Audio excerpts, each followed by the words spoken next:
ఏండు ఎలా ఉన్నారో బ్రహ్మాండంగా ఉండే ఉంటారు. పెళ్లికూరు రెడ్డికి వచ్చేయనండి. ఓ పాల్మీ సొవీట్ అడిగారంటే మన పెళ్లికూరులని చెప్పేస్తానండి.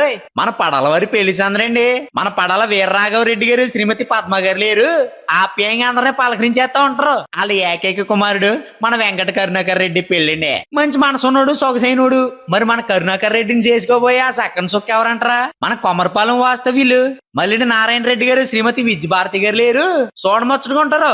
వాళ్ళ రెండో కుమార్తె మేఘనారెడ్డి అనే కుటుంబ విలువలు తెలిసిన మంచి అమ్మాయి. ఎప్పుడు సిరినవసింది గడిచిపోయాలండి. మరి వీళ్ళిద్దరికే పెద్దల వివాహం నిశ్చయించారండి. మరి పెళ్లి ఎప్పుడు అంటారా?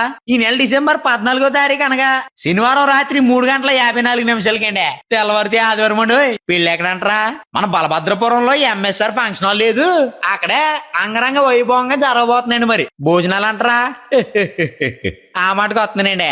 అదే రోజు సాయంత్రం 6 గంటలకే కళ్యాణ్ వేదిక వస్తే పెట్టేస్తున్నారండి. మరి మీరు వచ్చారంటే నవగాయ పిండి వంటలు 4 కూరలు ప్రేమాప్యాయతలతో మనసారా వడ్డిచ్చేస్తారండి. మర్చిపోకుండా ఎన్ని పనులు ఉన్నా పక్కన ఎడిసేటికి వచ్చారంటే జంటను చూడగానే మనసు ఉల్లాసం, ఒంట్లో ఉత్సాహం ఇట్టే వచ్చేస్తాయండి. మరి ఇదిగో మీరు రాకపోతే మాట వచ్చేద్దండి. ఇంకా చాలా పెళ్లి పనులు ఉన్నాయండి. ఉంటారండి మరి. హాయ్.